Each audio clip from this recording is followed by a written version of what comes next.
Hello, everyone, and welcome back to the latest, the official podcast of the Brock Press, where we take you beyond the headlines and do a deep dive into some of the many interesting articles written by our team this week. As always, my name is Noah, and I am joined by our managing editor, Holly Morrison, and our arts and entertainment editor, Asenia Lyall. Correct? Yeah, there we go. I got it right. How are you both doing? I'm doing great. Yeah, I'm all right. Hanging out. I just got an email that a take-home exam is due within 24 hours. So Delightful. I forgot that it existed. That's fun. So I know what I'm doing after this. At least you didn't forget until like less than 24 Yes. hours. It's a SPEMA take-home exam. It'll be fine. Oh, it'll be Manage those sports. Yeah, there we go. The sport's got to be managed somehow, right?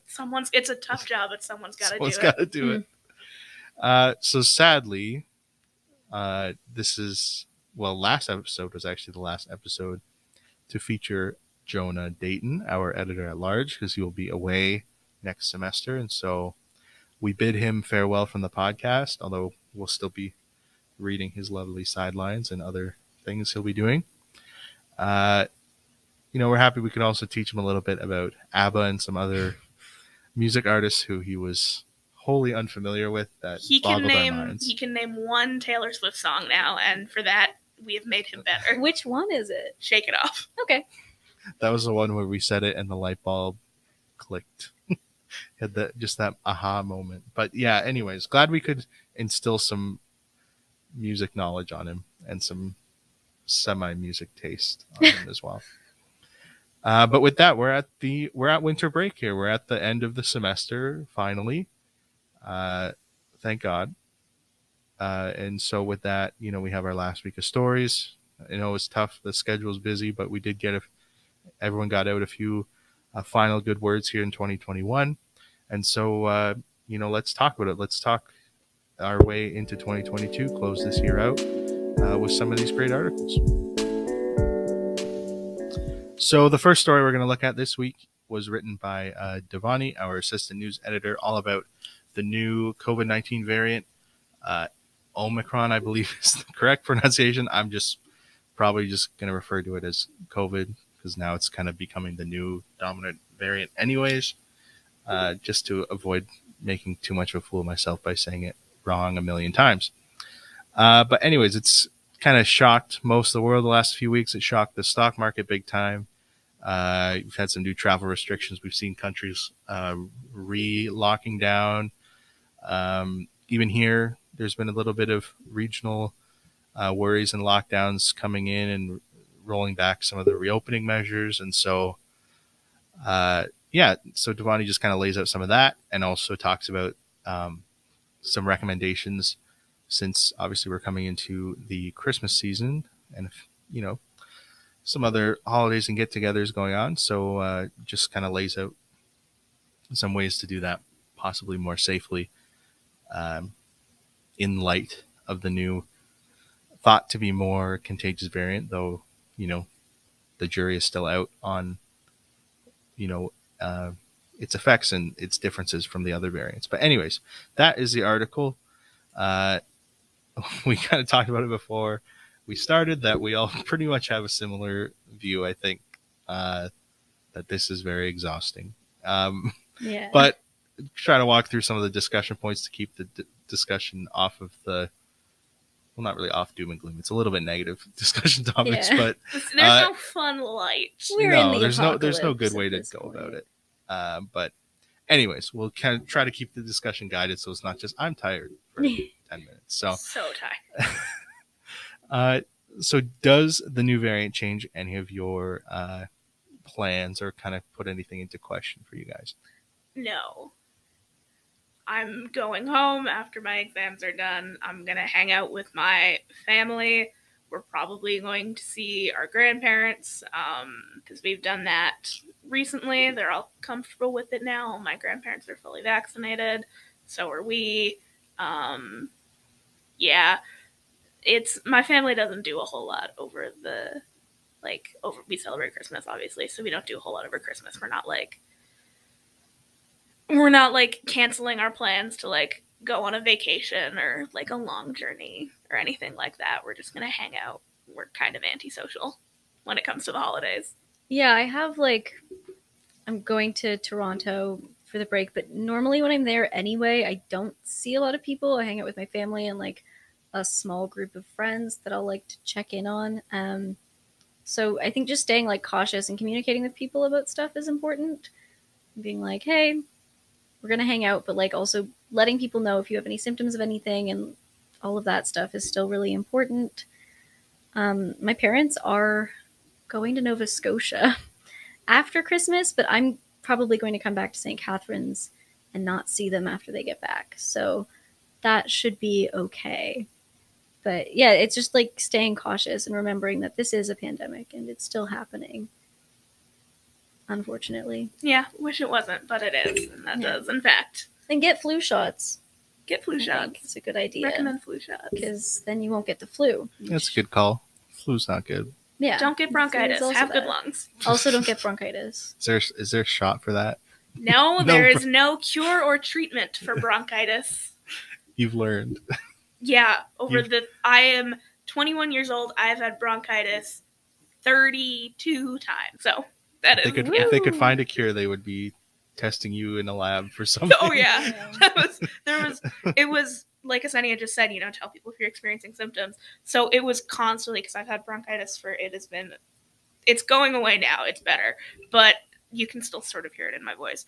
But for the past like 5 weeks, anytime someone has seen me, I've just constantly been like, I have a cough. I have tested negative a couple of times. It is just this. It is what it is. Yeah. And with the new variant, I think, wanted to also be considerate of like, we're in a pandemic where the main symptom of like a respiratory disease is coughing your lungs up. So if I'm coughing my lungs up, I did kind of want to be like, that's not why. I'm okay. Yeah.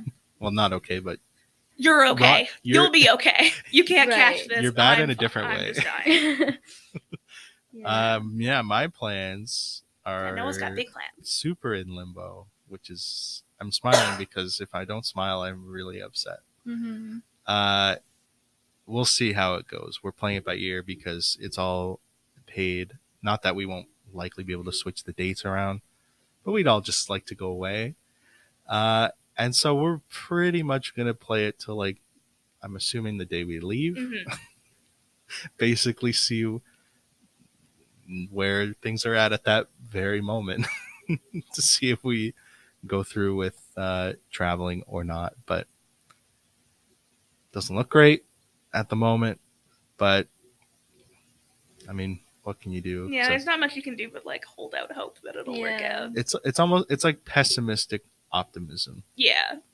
Yeah. Because Lord knows I'm not raising my hopes up. Yeah. That's don't get your the hopes last up, thing but don't to do. Jump the gun on canceling stuff. Yeah, just might as well save it. Especially if what's invested in it, as far as I'm aware, is going to be.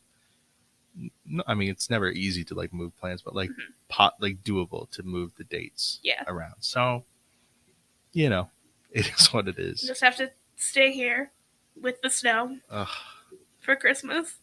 Well, Christmas, we will be here. Yeah. No matter what the plan is. The plan was December 29th to the 8th of January. Oh, wow. Yeah. It's like a good long break. But we'll see. New Year's. Otherwise, I'll be stuck at home with both my parents off work because they already booked it. So that I'm not... Yeah, let's stop talking about it. I'm already getting upset about it. Be a tourist in your own city. Yeah, go see the falls. Go see some lights. There's we do some that. great lights. They are. I'm a fan of those twice. lights. Seen them 2 times already. Gonna see them probably another half dozen times, I'm sure, before the end of. Well, it doesn't stop till after my birthday at the end of February. It's ridiculous. It's nice because like winter is so dark. Mm-hmm. I think that like having lights up should be less of a Christmas thing and more of a like, it is miserable and dark in the wintertime. Let's make it less dark. And there's a whole pandemic going on right now, so like you can drive past the nice lights and it'll be okay. I think people did actually start doing more last year for sure. My more mom lights. did. I feel she like I saw went more. Ham. Yeah. I feel like I definitely saw more of them because of, well, partly like people had a little bit of money. Yeah. Right? To spend at Canadian Tire is a store you can actually go to. Canadian Tire got. And they have a whole mess of Christmas lights, so there you go. Yeah. I'm sure they don't sell out any year except like last year, so they got just stocked full of Christmas lights. But anyways, that's the sad part. Well, it still gets sad. On to the next sad discussion point.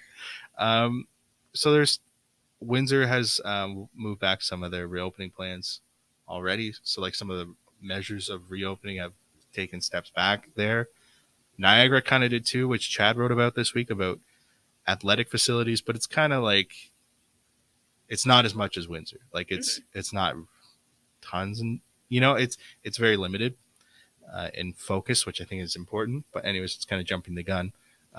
So what are all of yours thoughts on things kind of moving back when it felt like it was continuously moving forward? I mean, that's, I think, the problem with like a lot of like the whole like the whole pandemic and like the way that we all feel about it and like the way that people are reacting to it is that consistently we've been told like when this thing happens everything will be fine, and like I think it was a mistake to give people like hard dates. Like you shouldn't be, because like it was like by summer 2021 we'll be fine, you can have your summer back, and that didn't happen, and it'll be like and Christmas 2022 everything's gonna be good, and it's not. And it's like, and then they were like a while ago like summer's vaguely though things have things improved. clear up in the summer, Yeah. and then it gets cold and everyone's inside and it gets worse. Yeah. But it definitely wasn't like they had phrased it at the beginning where it was like, you'll have summer totally back and everything will be fine. It wasn't that. Yeah. So all that does is like it sets people up for like a whole bunch of disappointment, and then when people are disappointed they get angry, and when people are angry you have people like doing dumb stuff, and like everyone's tired. So it does kind of, when you give a date and then end up having to move the goalposts, it just sucks. Yeah, because it's like really important to do what needs to be done to keep people safe and to be safe. But obviously, I don't think enough was done right at the beginning. Mm-hmm. And then now we're just like dealing with the consequences and constantly trying to move forward and then having to move back because it just keeps going and it just keeps happening. Yeah. Don't cry. It'll be okay. Right. But yeah, it seems like you kind of have that. It's almost like kind of like the tide of like the warmer months feeling better, and if there's any pattern that's developed in 2 years, that seems to be what kind of is happening. Yeah. But to put on my poli-sci hat for 2 seconds, I promise, it won't be long. Rip it right back off. I think Doug Ford might go on TV and start crying again, like he did last time when people hated him, because Lord knows he was hoping that he could stick to that March date of things going away, because he has an election coming up. And if we have, lockdowns up until even like, I mean, the election's in June. Mm-hmm. So if you have stricter lockdown stuff in place, like until March or April, like that, like I think that's close enough that it could mean pretty big trouble for him. And he's really just like recently recovered in terms of like opinion wise. So I'm sure there's definitely, I don't see there being any political desire for this rolling back of stuff, which is why you're kind of seeing like public health, like local units doing this stuff.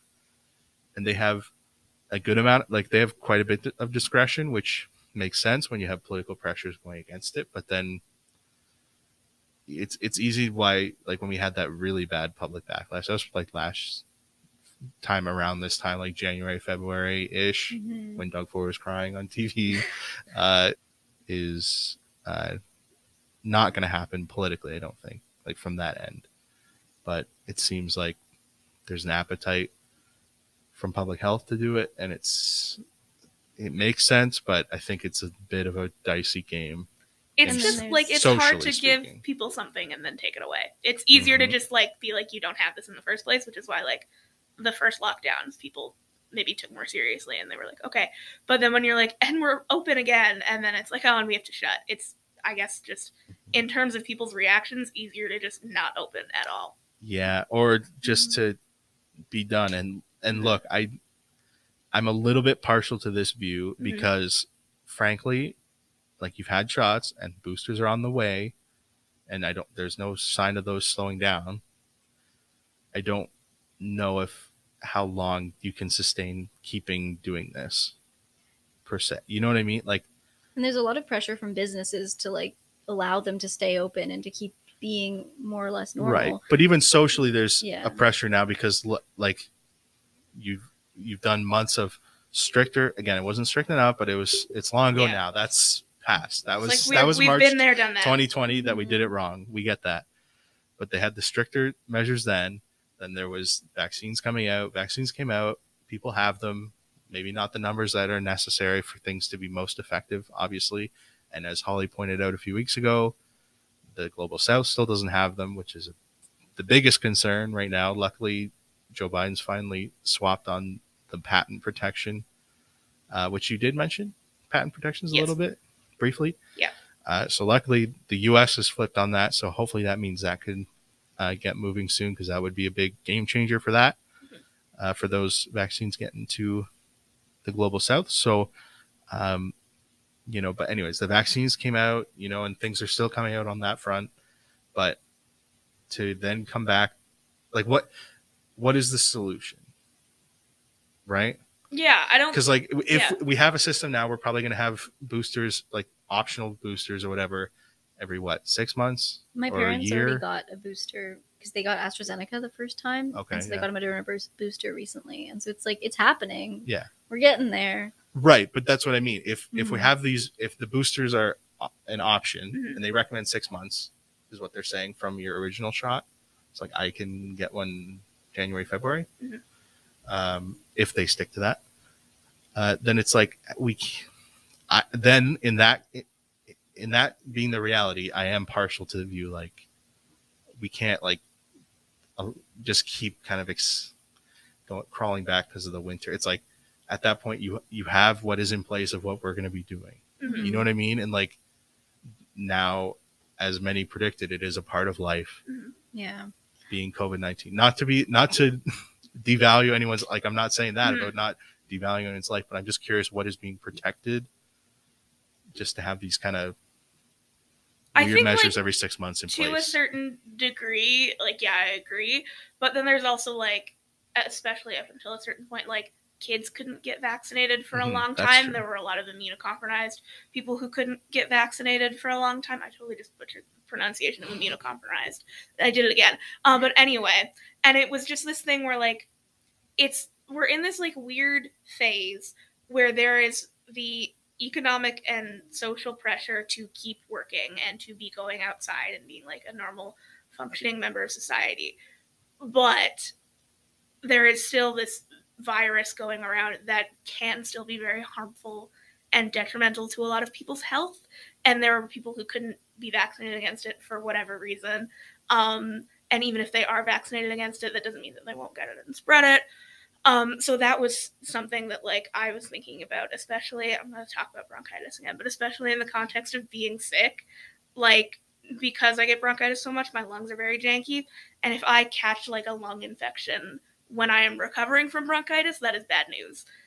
So that was something that I was thinking about the other day, where it was damn, I'm fully vaccinated, but it would be better for me to be able to not have to go to class to get participation marks, and not have to risk that. So that is the only thing where I'm God, it just sucks that there's so many in-betweens and nuances in this whole thing. Yeah, it feels like sometimes there are things where it's let's just be normal, let's do it and be normal, but maybe doing the safer thing or the thing that is not in person is better.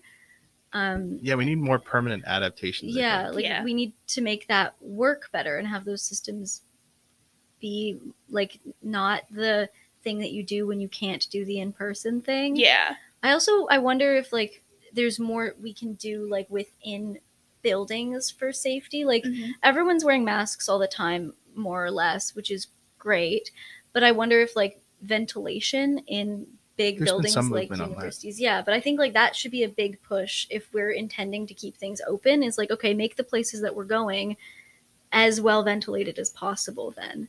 And then we can wear our masks and sanitize our hands and it'll be a little bit less bad. I just think we should be doing everything we can to make things better, because it's not going to get better if we just wait for it to go away. Because it ain't going away. Yeah, no, it's not happening. In fact, here. But that's what that's what I find of the response now of any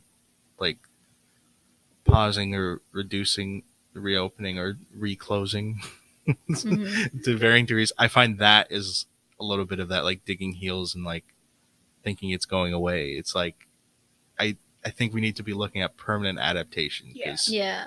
Closing, 2 weeks of being like, he can't go outside isn't going to make it...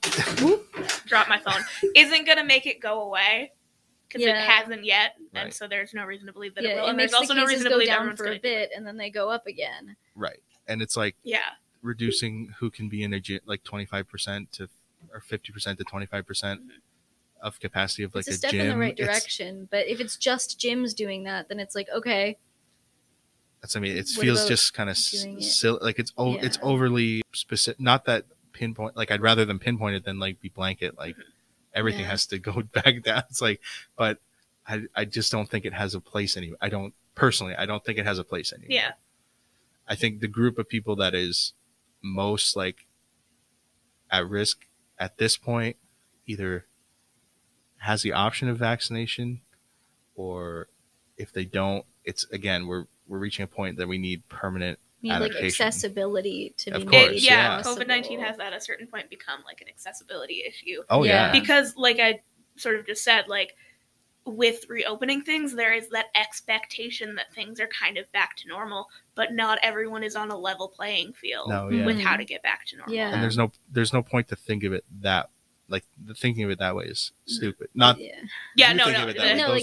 being like, oh, things are open, everyone should be able to come back, and it's like, no, because not everyone's coming back with the same immune system and the same But so then my take is to have that completely normal option, but also we need like permanent adaptations, like you said, for schooling of like my class, one of my classes right now, well, now it's ending or has ended, has been in person, and you're able to go to lecture in person, but this whole time, and it's not really a COVID issue, I just haven't desired to go in person, but I've opted for, they've had someone doing a Teams recording of the whole thing. So like I've been watching the live stream of it at the set time, and there's the people all in there, and then there's a few of us who watch online. So that type of like, I mean, that's one minor example. It's so hard to, and it falls on private like companies and individuals to like enact this stuff. So it's like, it's always going to be hit and miss, but because like a lot of professors don't have a TA to run Microsoft Teams, so they can't do that. But it's like, if that was made accessible, I wonder how many professors would be like, of course. Or if that was mandated to, right? Like, the professors had to figure it. Like, because like I've had to set up a webcam and figure it out. Either film it and then post it later, or have a Teams meeting going on like in the corner with everyone who. I've had like both extremes this semester, where I have one professor, he's my sport finance professor. I like him a lot. And he fully at the beginning of the year was like, if you are sick, if you have a cough, if you even just like feel off one day, don't come to lecture. You do not have to. I'm not taking attendance. There's no seminar. I didn't want to assign a participation grade right now to anything.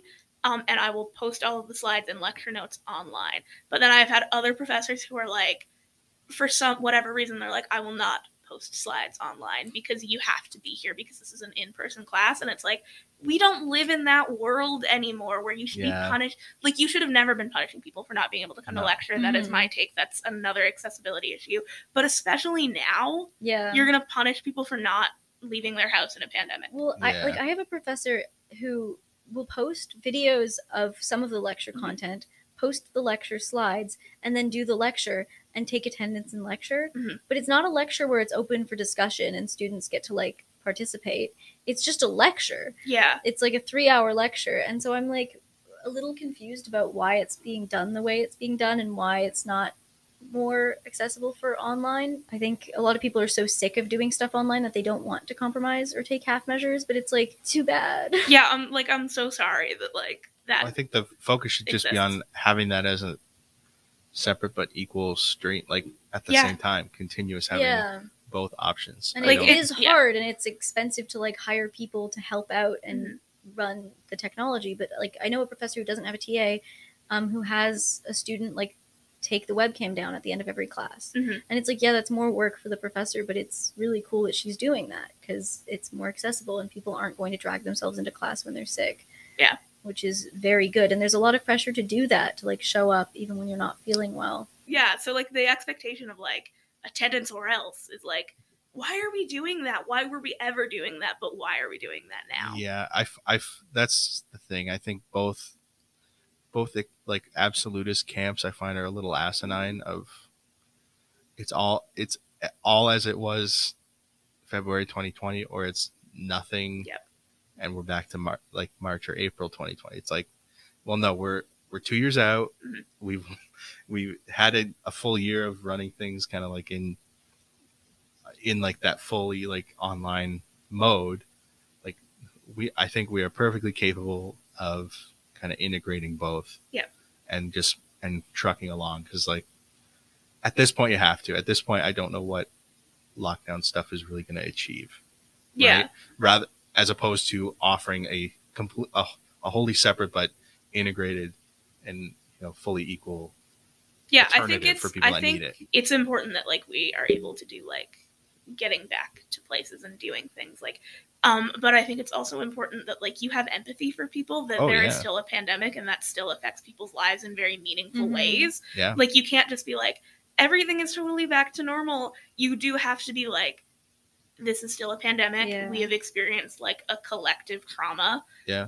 People might not do things as fast as they used to. People might take longer to recover from a cold. People might, just get real sad. And that's a thing that can happen. Yeah. And you just have to like, you can't just be like, yeah, everything's fine and we're normal and we're going to function the way the university used to. Yeah, and the totally whole world wrong. is going to function the way it used to. I think you do need to have that level of like, yeah, that happened. Just like stop pretending that it never did is I think my main takeaway about like lockdowns and like procedures and that kind of stuff. Because it would be nice if we could all like forget and move on, but that's not how it's going to be. Okay, so Alejandro, one of the assistant arts and entertainment editors, wrote a great piece about movies that will be coming out in the new year. And so we've got a lot of great films to look forward to, including Spider-Man No Way Home, Nightmare Alley, The Matrix Resurrections, The Unforgivable, which is based on a miniseries, and Don't Look Up. So we are going to talk about what movies we're most excited about and which ones sound bad. What do you guys think? I'm terrible at watching movies. Most movies where people are like, oh my god, this is really good, I don't see till like 3 years later when they come on like Netflix or something. Mm-hmm. I only ever really get excited about like the last movie that I was excited about is Little Women, and I haven't been excited about going to see a movie since then. So I'm really bad. Something else happened around that time. Yeah, that's interesting. Something else. I wonder what. I surely can't remember. Why you haven't been to see it. Just lost my interest in since Little Women. Going to the theaters. But I've like never been a person who watches a whole lot of movies or really a lot of TV. Mm-hmm.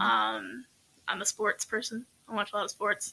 And like movies that I've watched a bunch of times. So I'm really bad at new releases, so I'm definitely not. There's nothing on here where I'm like, heck yeah, I'm excited. I'll probably go see Spider-Man with my little brother. That's about it. Heck yeah. As the little brother to two older sisters. Yeah. I too am excited to see Spider-Man. Possibly slightly more than you, but I actually, the movies I have, like the Spider-Man movies I have seen is like a weird hodgepodge of, I've seen the one, Tobey Maguire one with Dr. Octopus, I think it's the second one. Yeah. I saw that one. I saw, which one? The second one with Andrew Garfield. The Amazing Spider-Man. And then I've seen, The Amazing Spider-Man 2. And then that might be it for full ones. And then I've seen like parts of other ones. Like I have a very just limited, because I'm not huge on superhero movies, but something connected when I heard what it's about and how they like all are. I love that. You should they're see all coming Spider-Man together. Into the Spider-Verse then. I've heard that's fantastic. That's really the one good. that did I the enjoy premise first, like before this, and it's really like one of the best animated films I've ever seen. Yeah, no, I fully love that. Cried for the whole movie when I saw it, which is I think usually a mark of how well a movie has done for me. It's very good. How long? The amount of minutes spent crying. Yeah, I should probably add that to my reviews going forward. I did not cry. I can do teardrops as well as star ratings. Yeah. But anyways, so the Spider-Man one sounds super interesting, that they're all kind of those universes, which is like all of just like our exposure of superheroes in our Mhm. lifetime is like characterized probably like Spider-Man than Batman. So like Mhm. having it all kind of coming back around together is kind of interesting to me. There's just also 'cause- another Batman coming out, which is Is not there? Next Which year, is yeah. that one? Oh, it's next year. Robert Pattinson's. Oh Batman. yeah, I do Yeah. kind of want to I see saw that the one. trailer for that when I went to see Ghostbusters, and I didn't know it was Batman at first, and I was like, "This looks really scary," and then I was like, "Oh shoot, I wanted to go see that." Probably won't. too scary. Too scary. That would be too much Batman. crying. Yeah. What about you? Your movie is saying that you're excited about. I'm a bit apprehensive about Spider-Man. I feel like Marvel's been really like churning stuff out, and it's been quite hit or miss this year. Like I haven't seen Black Widow, but a lot of people seemed to like it. Shang-Chi was great. The Eternals was not my favorite movie of the year. Perhaps it was my least favorite movie. But the other two Spider-Men in this series I liked. Mhm. I thought the first one was very, very good, and then the second one was like good enough. I thought the first one was very, very good. Because I said that I was not a big movie person, but I was a big comic book kid, and I did watch a lot of comic book movies. I think where like the new Spider-Man sort of like fall flat for me is when you take Spider-Man out of his friendly neighborhood. Right. His friendly neighborhood Spider-Man, what's he doing in space? Yeah, like so season one? Season one. Season one of the Spider-Man films, which was Spider-Man Homecoming. Yeah.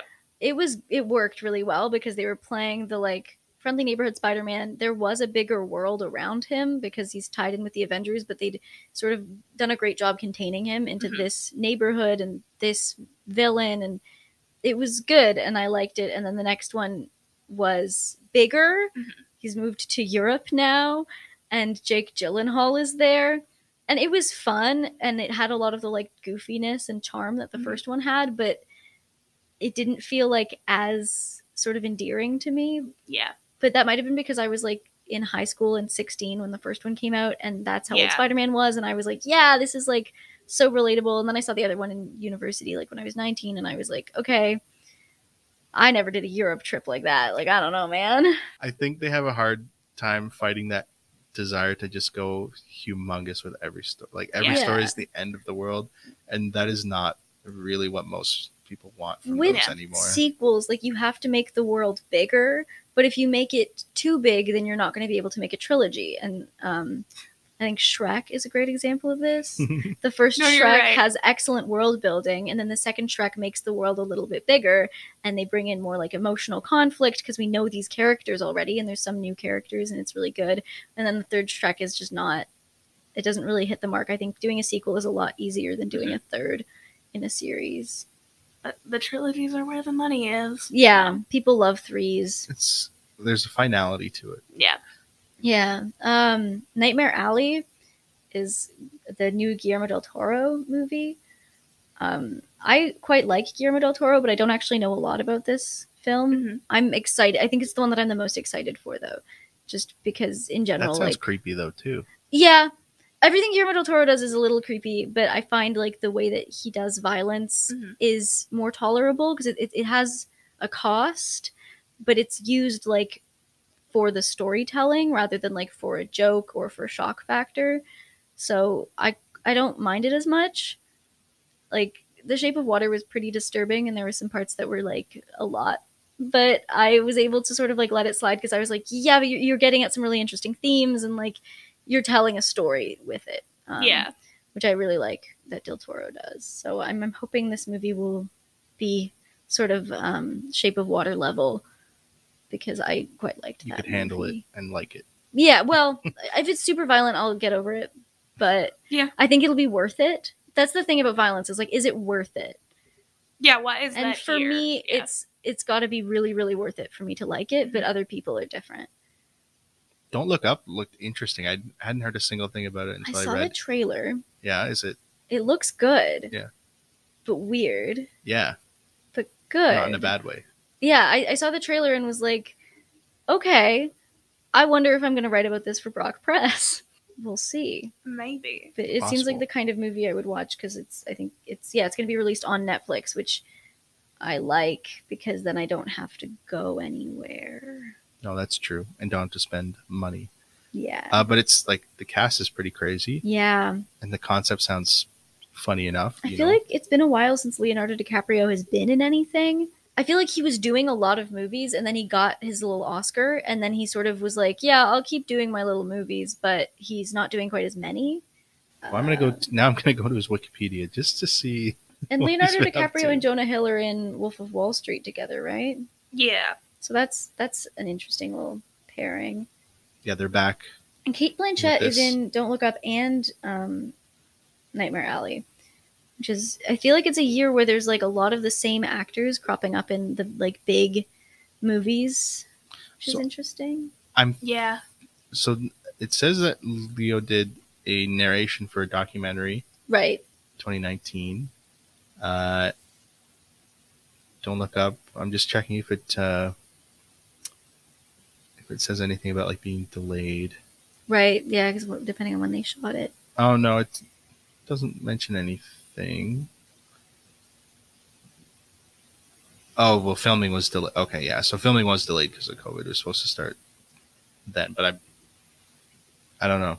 So that's probably has. I mean, that has to be it, right? That's probably it. Kind of what this year was so stacked with movies because like, so much was pushed back. Like even the Marvel stuff was like weird, 4 or 5 of them this year. Mm-hmm. Ridiculous that this year is so stacked with movies and yet I have like no idea what the Academy Award situation is going to be because I keep seeing movies and being like, yeah, it's good, but like I think The French Dispatch could be nominated for some stuff, but it won't get nominated for Best Lead Actor because there is no lead actor. Mm-hmm. It might, like, someone might get a nomination for Best Supporting Actor, but I don't know. So I'm really curious to see how the award season goes. I can't imagine that The Matrix Resurrections is going to be good. I was just going to bring that up because we had said which ones we're excited for, and I was like thinking of ones I'm not excited for. I am tired of remakes, and I get that like there's money to be had there and there's stories to be told, but I think there are new stories to be told too, and we need to stop giving our money to these movies that are just like soulless cash grabs. And that's sort of a generalization, but I'm just tired of it. It seems kind of a bit of a risky-ish play for Keanu Reeves, just because he seems to be like in people's general good graces. Yeah, and I'm assuming it's because the size of that check is just astronomical for a fourth Matrix movie. I bet it won't like affect his career that much. Yeah, he's done some goofy roles recently. Like he's played himself in a couple movies in the past couple of years, which is like kind of silly, but people still sort of take him seriously because he did John Wick, and that movie was like that series of movies was really successful. Yeah. Yeah, I think he's like a beloved enough character in like the pop culture like zeitgeist where like he can do whatever he can do a bad movie and people will just be like, Keanu. You know, I've never seen The Matrix. No. So. Interesting. Yeah. Basically, everything's a simulation. Yeah, I know like the gist of it. Yeah. It's definitely permeated culture whether you've watched it or not. Pills and stuff. Yeah, there's the pills part. Yeah. Some guy dodges a bullet. I think the special effects in Matrix are like interesting because it's like in an era where special effects are just starting to get better and it doesn't use too much CGI, so it looks okay still. And I'm quite interested in like the evolution of special effects in movies, but I think that's like my main interest in The Matrix. He is the nominees for Best Comedy Special, like the Critics' Choice Awards came out yesterday. Bo Burnham is nominated. Relevant because there's a Bo Burnham article. That's all. This week? They came out like yesterday, I think. There's not a Bo Burnham article this week. No. Oh. Sorry. Yeah, someone... Kind of a non sequitur. I just was like... We've written about Bo Burnham before. We've written about Bo Burnham. I don't... It's a very... It doesn't do much for me, Bo Burnham. Yeah, he's not my style. No. But that special is a very like... award comedy special, you know? Like when I really like Hannah Gadsby, I liked Nanette, but Nanette was that kind of special where it was like, this is more than just comedy. So we're gonna give it awards because it has a message and it's like messing with the form of stand-up. Got it. Yeah. So that's kind of what a lot of people I think would argue that Inside moves towards like being digital theater or film because it's like very different from stand-up comedy. Bo Burnham has always been very different from stand-up comedy, namely because he's sitting down. Which is interesting because James Acaster is also nominated and he has a stand-up special where he kneels. Yeah. for the first So they just 10 hate minutes people's of it. standing. Yeah, they're Well, like, the one that's nominated of James A. Caster's is not the one where he's kneeling. Oh, It's the one where he talks about how he was on Bake Off, which is really, really so good. that's Cold Lasagna Hate Myself, isn't it? Yeah, it's nominated against Bo Burnham. I hope he wins because I really like that special. We are in different comedy worlds. I watch a lot of dumb stand-up, I watch and I like it. I mostly mostly watch the British stupid, people. Yeah, terrible I stuff do. I like a good British. that I could never stand beside and like defend, but it Right. just makes me laugh. I don't know how to explain it. I think James A. Caster very funny. He has a great bit where he's just like ripping on Ricky Gervais. It's really good. He's like, I'm not going to name any names because I don't want to rip on Ricky Gervais too much. And I'm like, ha ha ha ha. Seeing Ricky Gervais has made me laugh before. It's. Yeah. I think it was just a good bit because he was like, a lot of comedians will get up here and they'll try to make you laugh by saying some dumb stuff about trans people and how they're just so strange. Because the trans community, they don't have it hard enough. That's what I always say. Yeah, the comedians need to make it worse for them. Yeah, and I thought it was very good. Yeah. Well, we got completely off topic. Yeah, but I totally. think we're Sorry, good. that was my fault. That's You good. nailed us. We usually get derailed somehow. So I wrote another opinion piece this week, which, as we were discussing topics before we started recording so many hours ago, Noah called it was my peak grumpy old man opinion. It's a very old man yells at cloud Simpsons meme. 1 week I'm just gonna write an opinion that's just get off my lawn. And shovel my and driveway. this is getting close. But I wrote about snow and how this is ridiculous. And how you should shovel your sidewalks, or at least make sure that it's getting done, because not everybody has the same level of mobility. Not everybody is cool with trudging through a couple inches of snow through your front sidewalk, even if you might be. So every time it snows, even if it's just a little, you should always shovel. And I touched on sort of like whose responsibility it is to shovel where and whose responsibility it is to make sure that shoveling is occurring. But basically, just the crux of the argument is be a good person and be a good neighbor and do this thing that is kind of a pain, but someone's got to do it. Everybody has to. And if everyone shovels the part in front of their house, then the whole sidewalk is clear and we can all get where we need to go. I'll use it. Except for those big stretches that are not by houses. The Mormon church is responsible for shoveling their own snow. Asenia lives talking next to about the that Mormon. specific I don't live next to the Mormon stretch. church anymore. I used to. The specific stretch of sidewalk next to the church. Yeah, there's like I was actually just gonna ask basically what we're already talking about, but yeah, there is these like weird patches of snow that nobody shovels, and it's like, whose job is this? Is this the city's job? Is there a business that should be shoveling and isn't? Who do I complain to that I have to walk through all this snow to get to the bus stop? Who do I shake my fist at? Yeah. So to bring it, because now we're getting into my realm. Yep. When you just said who is responsible, we talked to the city. I was like, bingo! I know where I'm gonna take this. Because in 2018, we elected some good city councilors in St. Catharines. The first good batch in a while. And they've been fighting for a lot of good stuff. And one of the things is paying for and implementing city run sidewalk clearing, finally. Because, the way it's set up now, yes, it is your responsibility. Yep. You should do it. But clearly, as it's borne out, that is not good policy. Yeah. To mandate responsibility to people for no incentive or for no threat of, no real threat of punishment. There's it's like you could get fined and like your property could affect your property taxes if you don't. Nobody ever. Right. There's enough people not doing it that it negates it. So clearly it's poor policy to regulate people's personal responsibility. So this effort that has kind of been slowly moving and has been in like different phases of like asking public opinion about it, I think is one that should be kind of pushed through. Like I do think we should whatever the cost should definitely be paying for sidewalk clearing, because it's definite. I think it rightfully falls under like the concern of the public. By public, I don't mean like individuals. I mean like the place where we all collectively pay money for them to handle things that we don't want to deal with. Yeah. That's kind of the purpose of that. So why are they not doing sidewalk clearing? I get that as it's constituted now, that's not their responsibility, but I think it should be changed. Yeah, because, like, there are always, like, there's always this one guy on your street who's not shoveling their sidewalk, so you've got, like, a weird 6-foot patch of so much snow. Or there's, like, the patch of sidewalk that is next to a field that nobody owns. Like, it's not my job to clean that, but there's no responsibility there, so nobody's failing in their obligation. There is no obligation, so in that case, like, it shows you the failures of the policy. Yeah, it's really, really dumb the way that it is laid out.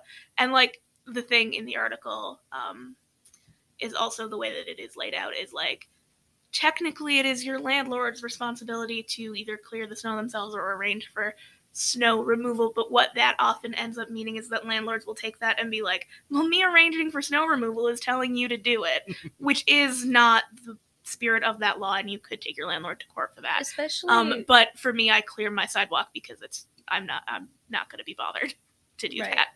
Yeah, like, it's not that hard to clear your sidewalk, and you might as well just, like, do it. But then also, like, St. Catharines is, like, a really big student population, and a lot of people are probably going home for the break, which is a time when it snows a lot. And so it's like, if there's no one living in the house because the renters have all gone to see their parents, the landlord really needs to be, like, keeping track of that, because and they might pay for that month of clearing it. Yeah, right. Potentially. I mean, probably not. Probably not. Don't. Yeah, like, because my landlord, like, mows our lawn and does, like, the landscaping and stuff, because that's what he's supposed to do. But we don't have a sidewalk anymore. At our previous house, same landlord, we had a sidewalk and we shoveled it, and that's fine. But now we don't have a sidewalk, so it doesn't really matter. Yeah, no sidewalk. No sidewalk, no problems. That means you have to go and shovel another sidewalk just to... Okay. Yeah, to make I'll go up shovel for it. in front of the Mormon church. Yeah, there you go. Now, what about this Yep. conundrum? It's a good word. I love a good conundrum. Now, we're shoveling the sidewalk for folks who are Yep. less able. Yeah. Now, what about their Them. sidewalks? Yeah, that's the thing, is that it is still then, which again, not the way it should be. Yeah. For people who are even, like, older, for people who are like, if you have a cold, do you want to shovel the sidewalk? You're not getting out of bed. It's winter. If you are, a disabled person, you obviously hard to shovel the sidewalk.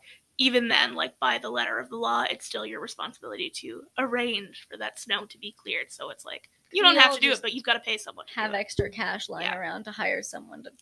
But yeah, that's what I mean. There's so That's many what I pay my holes in butler this. with. It's Not in your opinion piece, No. but in the system. The system. Yes, the way Yeah, it's I didn't want to constituted. get into the whole, like, system thing, because I don't want to go read all of the bylaws about snow removal. I read a couple of them just to make sure that I was right about what I was saying.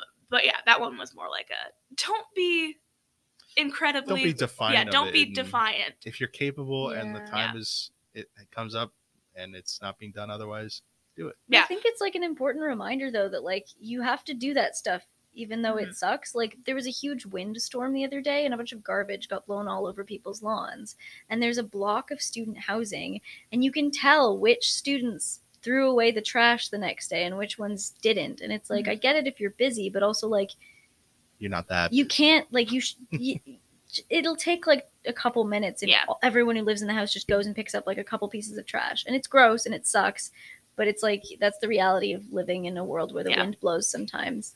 But you can always tell when there's something's gone on, like some type of storm, because driving up to friggin' Brock down Glenridge there is a disaster zone. It's so gross. It's like, there's stuff that sucks, that, like, maybe even, like, you shouldn't have to do, but, like, you are still a person with personal responsibility. So, like, be a good neighbor. Just shovel your sidewalk. Be a good neighbor. If you have the ability, shovel your sidewalk, and, like... And if you don't, get your landlord to do it. Get your landlord to do it. Then take them to court. Then take them to court. Because you definitely have extra time. Yeah, I don't have time to shovel my driveway or my sidewalk for 15 minutes, but I will take to the tenant board. Yeah. I mean, I think every landlord deserves to be, like, knocked down a peg every once in a while. That's another opinion piece next year. No, I like my landlord, so I'll wait till I move out. Some landlords are lovely. That's a fun one too, trying to wrestle with the that's individual versus, like, the system of the landlord. Because my landlords are, like, the kind of landlords where it's like they're landlording the way that, like, the system of landlording was intended to be used, where it's like some people who are nice had some extra money and they bought a house, and they decided they wanted to fix it up, and they couldn't live in it themselves because they already have a house, and so they're going to rent it out to some dumb I hate that students problem. for, like, some cheap money. When I have too many houses, Yeah. I can't live in them. I hate Then that I have to, problem. yeah. For landlords, my landlords are very nice people. Yeah. They fix all our stuff on time, which is But yeah, great. like the point is that it's supposed to be like just, you know, whatever, you like rent it for not a lot of money and you help people out, and it's like being a landlord can be like being a good neighbor, but you still have usually another job. Yeah. But then people who are like professionally landlords, sometimes they get so out of touch with the like fact that like this is someone's home Mhm. that you're renting them, and so when you're mean, makes them feel unsafe in their home, which Yeah. is sad. But yeah, we shovel our own sidewalk. I hate shoveling snow. Your sidewalk, Yeah. like that front part that you can't really Yeah, access. that's Oh, okay. Yeah. Well, yeah, Noah's been to my house. It's a little bit weird. We kind of shovel our driveway. We have a gravel driveway, so we shovel the part where the cars park. But other than that, it's really hard to shovel that driveway, and there's no point because the gravel just Yeah. takes care of the snow. Nice. But yeah, we have like a little front step and like a sidewalk, and then it's also our job to clear the sidewalk that's sort of in front of the house. Wow. So I hate shoveling snow because it's just a weird activity where you are cold and sweaty simultaneously. Mhm. And like your arm starts to hurt after a while. Your But, like, back hurts. Your back hurts. I'm old. But yeah, I'm the old man yelling at the cloud. But like that is just a part of life. Sometimes you have to do things that suck. And like it can be satisfying if Yeah. you like have some hot chocolate waiting for you I was gonna say, afterwards. just remember that Yeah. feeling afterwards coming in for Yeah. soup. Getting hot chocolate, taking off your Or sweaty hot chocolate. clothes, putting on something cozy. Something warm, warm clothes because you're all wet.